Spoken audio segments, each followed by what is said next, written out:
हरिः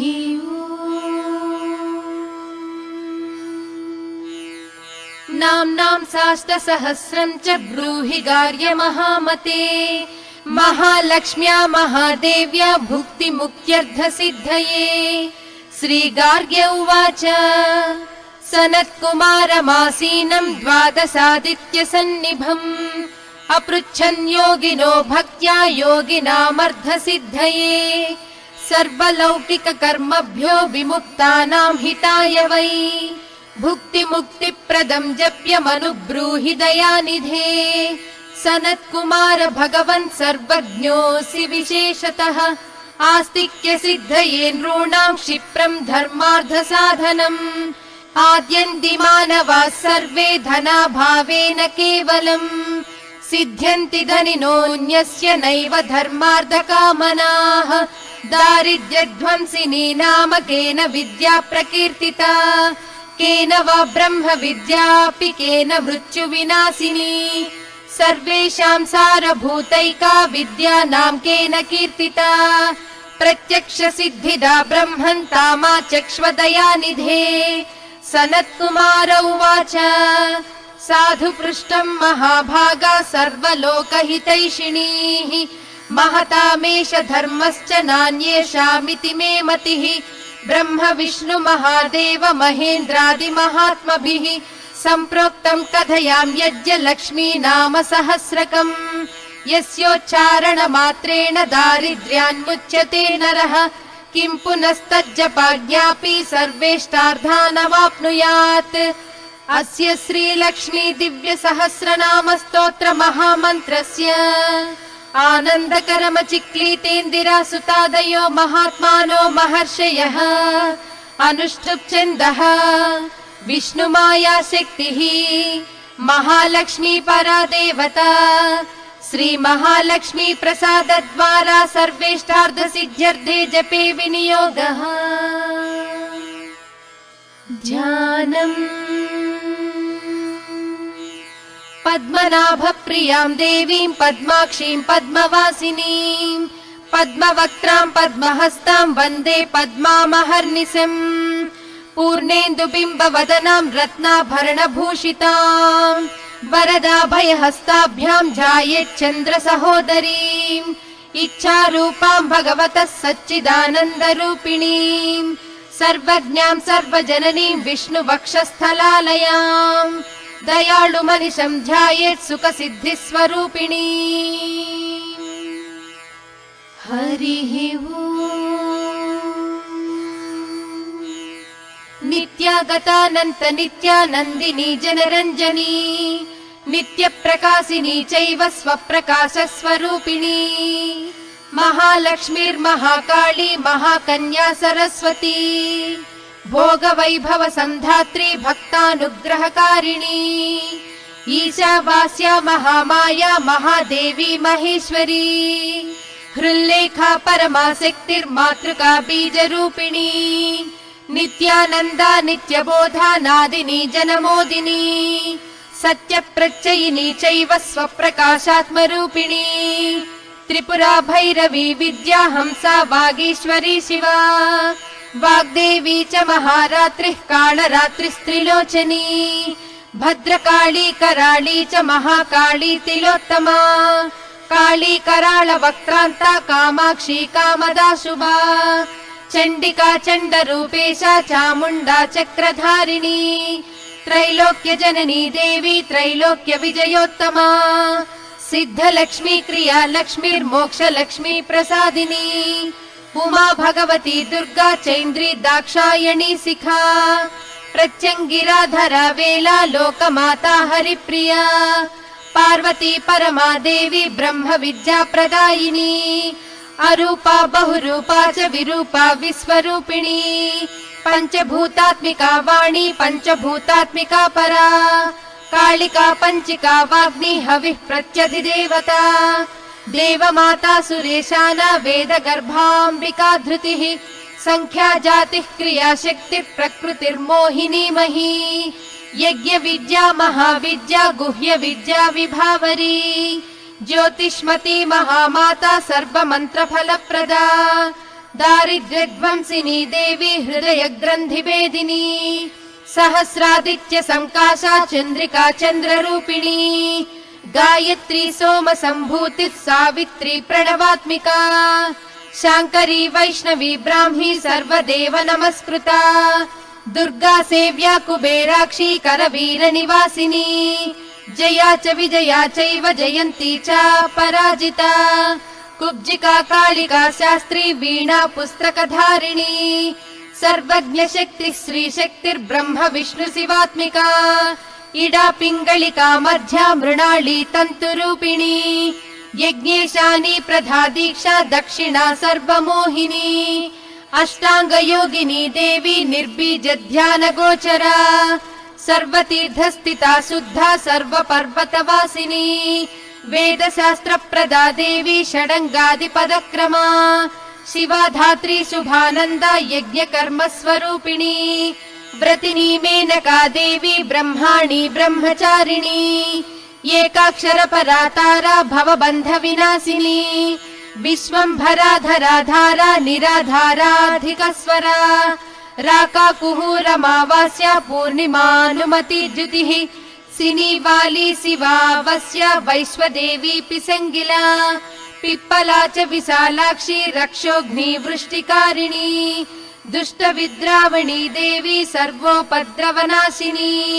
शारदा सरसंधाना सर्वशस्त्र स्वरूपिणी युद्ध मध्य स्थिता देवी सर्वभूत प्रभंजनी अयुद्धा युद्ध रूपा च शांता शांति स्वरूपिणी गंगा सरस्वती वेणी यमुना नर्मदा पगा समुद्र वसना वासा ब्रह्मांड श्रेणी मेखला पंचवक्त्रा दश भुजा शुद्ध स्फटिक सन्निभा रक्ता कृष्णा सीता पीता सर्ववर्णा निरीश्वरी कालिका चक्रिका देवी सत्या तु वटुका स्थिता तरुणी वारुणी नारी ज्येष्ठा देवी सुरेश्वरी विश्वंबरधरा कर्त्री गणार्गण विभंजनी संध्या रात्रि दिवा ज्योत्स्ना कला काष्ठा निमेशिका उर्वी कात्यायनी शुभ्रा संसारार्णवतारिणी कपिला कीलिका शोका मल्लिका नवमल्लिका देविका नंदिका शांता भंजिका भयभंजिका कौशिकी वैदिकी देवी सौरी रूपाधिका तिभा दिग्वस्त्रा नववस्त्रा च कन्यका कमलोद्भवा श्री सौम्य लक्षणातीत दुर्गा सूत्र प्रबोधिका श्रद्धा मेधा कृति प्रज्ञा धारणा कांतिरेव च श्रुति स्मृतिर्धृतिर्धन्या भूतिरिष्टिर्मनीषिणी विरक्तिर्व्यापिनी माया सर्वमाया प्रभंजनी महेन्द्री मंत्रिणी सिंही चेन्द्रजाल स्वरूपिणी अवस्थात्रय निर्मुक्ता गुणत्रय विवर्जिता येषणत्रय निर्मुक्ता सर्वरोग विवर्जिता योगी ध्यानांत गम्या च योग ध्यान परायणा त्रयी शिखा विशेषज्ञा वेदांत ज्ञान रूपिणी भारती कमला भाषा पद्मा पद्मवती कृतिः गौतमी गोमती गौरी ईशाना हंसवाहिनी नारायणी प्रभाधारा जाह्नवी शंकरात्मजा चित्रघंटा सुनंदा श्रीर्मानवी मनुसंभवा स्तंभिनी क्षोभिणी मारी ब्राह्मिणी शत्रुमारिणी मोहिनी द्वेषिणी वीरा अघोरा रुद्र रूपिणी रुद्रैकादशिनी पुण्या कल्याणी लाभकारिणी देव दुर्गा महादुर्गा स्वप्न दुर्गा अष्टभैरवी सूर्य चंद्राग्नि रूपा च ग्रह नक्षत्र रूपिणी बिंदुनाद कलातीता बिंदुनाद कलात्मिका दश वायुजयाकारा कला षोडश संयुता काश्यपी कमला देवी नाद चक्र निवासिनी मृडाधारा स्थिरा गुह्या देविका चक्र रूपिणी अविद्या सार्वरी भुंजा जंभासुर निबर्हिणी श्रीकाया श्रीकला शुभ्रा कर्म निर्मूलकारिणी आदिलक्ष्मीर्गुणाधारा पंच ब्रह्मात्मिका परा श्रुतिर्ब्रह्म मुखावासा सर्व संपत्ति रूपिणी मृत संजीवनी मैत्री कामिनी कामवर्जिता निर्वाण मार्गदा देवी हंसिनी कालिका क्षमा सपर्या गुणिनी भिन्ना निर्गुणा खंडित शुभा स्वामिनी वेदिनी सख्या शाम्बरी चक्रधारिणी दण्डिनी मुण्डिनी व्याघ्री सिकिनी सोमसंहतिः चिन्तामणिश्चिदानन्दा पञ्चबाण प्रबोधिनी बाणश्रेणिः सहस्राक्षी सहस्रभुज पादुका सन्ध्या बलिस्त्रिसन्ध्याख्या ब्रह्माण्डमणिभूषणा वासवी वारुणी सेना कुलीका मन्त्ररञ्जनी जितप्राणस्वरूपा च कान्ता काम्यवरप्रदा मन्त्र ब्राह्मण विद्यार्था नादरूपा हविष्मती अधर्वणि श्रुतिः शून्या कल्पना वर्जिता सती सत्ता जातिः प्रमामेया प्रमितिः प्राणदा गतिः अवर्णा पञ्चवर्णा च सर्वदा भुवनेश्वरी त्रैलोक्य मोहिनी विद्या सर्वभर्त्रीक्षराक्षरा हिरण्यवर्णा हरिणी सर्वोपद्रवनाशिनी कैवल्य पदवी रेखा सूर्यमण्डल संस्थिता सोममण्डल मध्यस्था वह्निमण्डल संस्थिता वायुमण्डल मध्यस्था व्योममण्डल संस्थिता चक्रिका चक्र मध्यस्था चक्रमार्ग प्रवर्तिनी कोकिलाकुल चक्रेशा पक्षतिः पंक्ति पावनी सर्व सिद्धांत मार्गस्था षड्वर्णावरवर्जिता शतरुद्रहरा हन्त्री सर्व संहारकारिणी पुरुषा पौरुषी तुष्टिः सर्वतन्त्र प्रसूतिका अर्धनारीश्वरी देवी सर्व विद्या प्रदायिनी भार्गवी याजुषी विद्या सर्वोपनिषदा स्थिता व्योमकेशाखिल प्राणा पञ्चकोश विलक्षणा पञ्चकोशात्मिका प्रत्यक् पञ्च ब्रह्मात्मिका शिवा जगज्जराजनित्री च पञ्चकर्मा प्रसूतिका वाग्देव्याभरणाकारा सर्वकाम्यस्थिता स्थितिः अष्टादश चतुष्षष्टि पीठिका विद्ययायुता कालिका कर्षण श्यामा यक्षिणी किन्नरेश्वरी केतकी मल्लिका शोका वाराही धरणी ध्रुवा नारसिंही महोग्रास्या भक्ता नामार्तिनाशिनी अंतर्बला स्थिरा लक्ष्मीर्जरा मरणनाशिनी श्रीरंजिता महाकाया सोम सूर्याग्निलोचना अदितिर्देव माता च अष्टपुत्राष्टयोगिनी अष्ट प्रकृतिरष्टाष्ट विभ्राजद्विकृताकृतिः दुर्भिक्षध्वंसिनी देवी सीता सत्या च रुक्मिणी ख्यातिजा भार्गवी देवी देवयोनिस्तपस्विनी शाकंबरी महाशोणा गरुडोपरि संस्थिता सिंहगा व्याघ्रगा देवी वायुगा च महाद्रिगा अकारादिक्षकारान्ता सर्व विद्याधिदेवता मंत्र व्याख्यान निपुणा ज्योतिषशास्त्रैकलोचना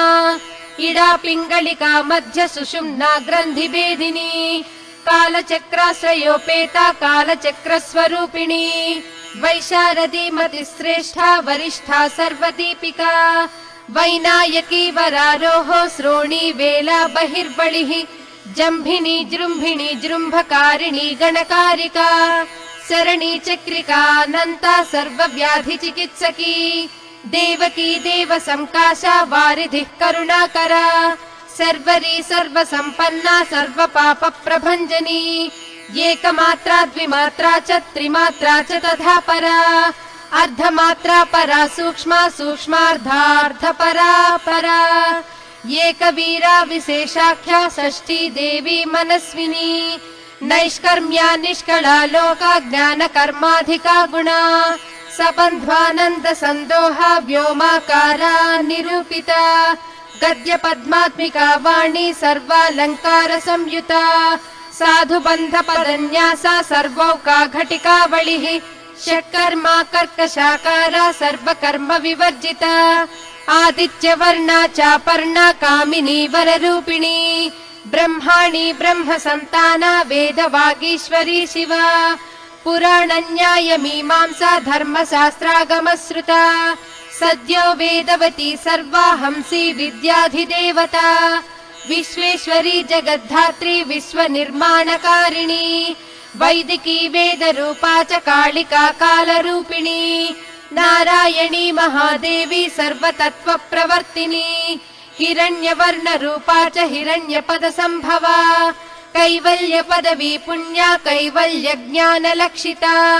ब्रह्म संपत्ति रूपा च ब्रह्म संपत्तिकारिणी वारुणी वारुणाराध्या सर्वकर्म प्रवर्तिनी एकाक्षरपरा युक्ता सर्वदारिद्र्यभञ्जिनी पाशाङ्कुशान्विता दिव्या वीणा व्याख्याक्षसूत्रभृत् एकमूर्तिस्त्रयी मूर्तिर्मधुकैटभञ्जनी साङ्ख्या साङ्ख्यवती ज्वाला ज्वलन्ती कामरूपिणी जाग्रन्ती सर्वसम्पत्तिः सुषुप्ता स्वेष्टदायिनी कपालिनी महादंष्ट्रा भ्रुकुटी कुटिलालना सर्वावासा सुवासा च बृहत् सृष्टिश्च साक्वरी छन्दो गणप्रतिष्ठा च कल्माशी करुणात्मिका चक्षुष्मती महाघोषा खड्गचर्मधरासिनिः शिल्पवैचित्र्य विद्योता सर्वतो भद्रवासिनी अचिन्त्य लक्षणाकारा सूत्रभाष्य निबन्धना सर्ववेदार्थ सम्पत्तिः सर्वशास्त्रार्धमातृका अकारादिक्षकारान्त मात्रा वर्णकृतस्थला सर्वलक्ष्मी सदानन्दा सार विद्या सदा शिवा सर्वज्ञा सर्वशक्तिश्च खेचरी रूपगोच्छ्रिता अणिमादिगुणोपेता पराकाष्ठा परागतिः हंसयुक्त विमानस्था हंसारूढा शशिप्रभा भवानी वासना शक्तिराकृतिस्थाखिलाखिला तंत्र हेतुर्विचित्रांगी व्योम गंगा विनोदिनी वर्षा च वार्षिका चैव ऋग्यजुस्सामरूपिणी महानदी नदी पुण्या गण्य पुण्य गुणप्रिया समाधिगतलभ्यार्था श्रोतव्या स्वप्रिया घृणा नामाक्षरपदा देवी उपसर्गनखाञ्चिता निपातोरुद्वयी जङ्घा मातृका मन्त्ररूपिणी आसीना च शयाना च तिष्ठन्ती धावनाधिका लक्ष्य लक्षण योगाढ्या ताद्रूप्य गणनाकृतिः सैकरूपा नैकरूपा सेन्दुरूपा तदाकृतिः समास तद्धिताकारा विभक्ति वचनात्मिका स्वाहाकारा स्वधाकारा श्रीपत्यर्धाङ्गनन्दिनी गम्भीरा गहना गुह्या योनिलिङ्गार्धधारिणी शेषवासुकि संसेव्या चपला वरवर्णिनी कारुण्याकार सम्पत्तिः कीलकृन्मन्त्र कीलिका शक्ति बीजात्मिका सर्वमन्त्रेष्टा अक्षय कामना आग्नेयी पार्थिवा आप्या वायव्या व्योमकेतना सत्यज्ञानात्मिकानन्दा ब्राह्मी ब्रह्म सनातनी अविद्या वासना माया प्रकृतिः सर्वमोहिनी शक्तिर्धारण शक्तिश्च चिरचिच्छक्ति योगिनी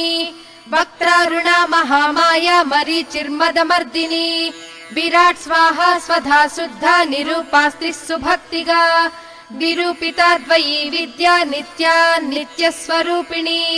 वैराजमार्ग संचारा सर्वसत्पथदर्शिनी जालन्धरी मृडानी च भवानी भवभञ्जनी त्रैकालिक ज्ञान तन्तुस्त्रिकाल ज्ञानदायिनी नादातीता स्मृतिः प्रज्ञा धात्री रूपा त्रिपुष्करा पराजिता विधानज्ञा विशेषित गुणात्मिका हिरण्यकेशिनी हेमा ब्रह्मसूत्र विचक्षणा असंख्येय पदार्थान्त स्वर व्यञ्जन वैखरी मधुजिह्वा मधुमती मधुमासोदया मधुः माधवी च महाभागा मेघ गम्भीर निस्वना ब्रह्म विष्णु महेशादि ज्ञातव्यार्थ विशेषगा नाभौ वह्निशिखाकारा ललाटे चन्द्र सन्निभा भ्रूमध्ये भास्कराकारा सर्वताराकृतिर्हृदि कृत्तिकादिभरण्यन्त नक्षत्रेश्चर्चितोदया ग्रह विद्यात्मिका ज्योतिर्ज्योतिर्विन्मति जीविका ब्रह्माण्ड गर्भिणी बाला सप्तावर्ण देवता वैराजोत्तम साम्राज्या कुमार कुशलोदया भगला भ्रमराम्बा च शिवदूती शिवात्मिका मेरु विन्द्यादि संस्थाना काश्मीर पुरवासिनी योग निद्रा महानिद्रा विनिद्रा राक्षसाश्रिता सुवर्णदा महागंगा पंचाख्या पंच संहतिः सुप्रजाता सुवीर्या च सुपोषा सुपतिः शिवा सुगृहा रक्त बीजान्ता हत कंदर्प जीविता समुद्र व्योम मध्यस्था समबिन्दु समाश्रया सौभाग्य रस जीवातु सारा सार विवेक धृक् त्रिवल्यादि सुपुष्टांगा भारती भरताश्रिता नाद ब्रह्ममयी विद्या ज्ञान ब्रह्ममयी परा ब्रह्मनाडी निरुक्तिश्च ब्रह्म कैवल्य साधना कालकेय महोदार वीर विक्रम रूपिणी बडबाग्निशिखा वक्त्रा महाकबलतर्पणा महाभूता महादर्पा महासारा महाक्रतुः पञ्चभूता महाग्रासा पञ्चभूतादिदेवता सर्वप्रमाणा सम्पत्तिः सर्वरोगप्रतिक्रिया ब्रह्माण्डान्तर्बहिर्व्याप्ता विष्णुवक्षो विभूषिणी शाङ्करी विधिवक्त्रस्था प्रवरावरहेतुकी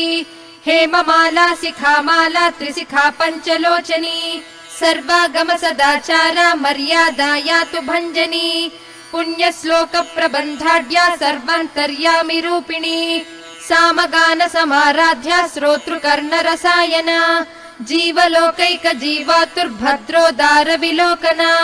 तटित्कोटिल सत्कान्तिस्तरुणी हरिसुन्दरी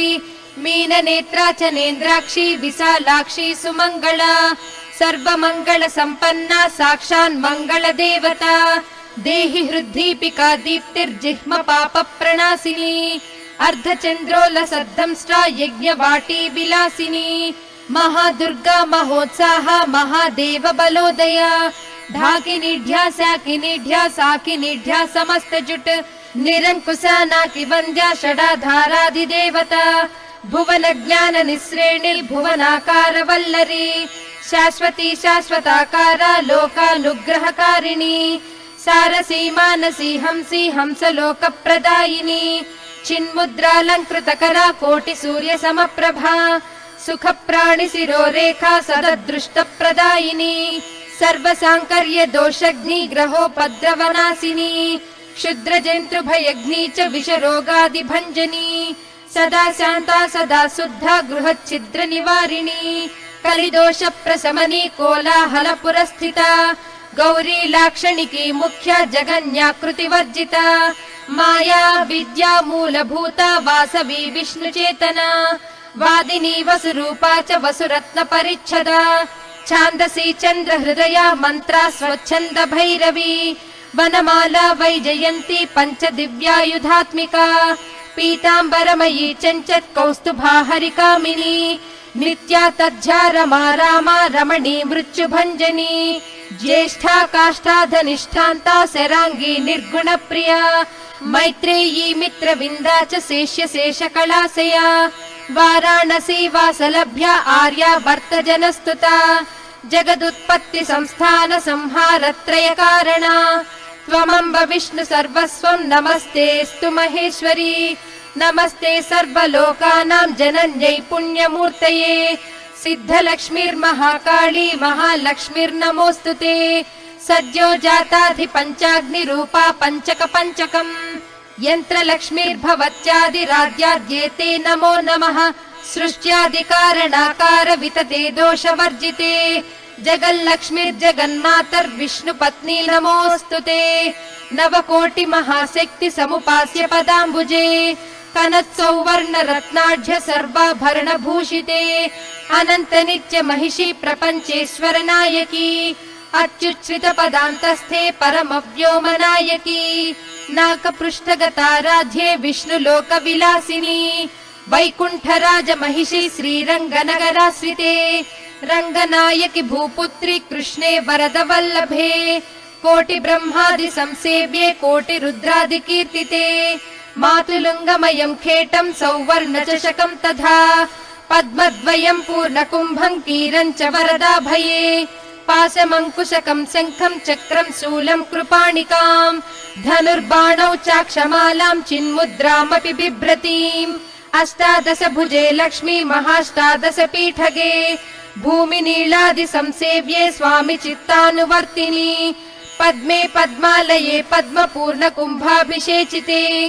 इन्दिरेन्दिराभाक्षि क्षीरसागर कन्यके भार्गवी त्वं स्वतन्त्रेच्छा वशीकृत जगत्पतिः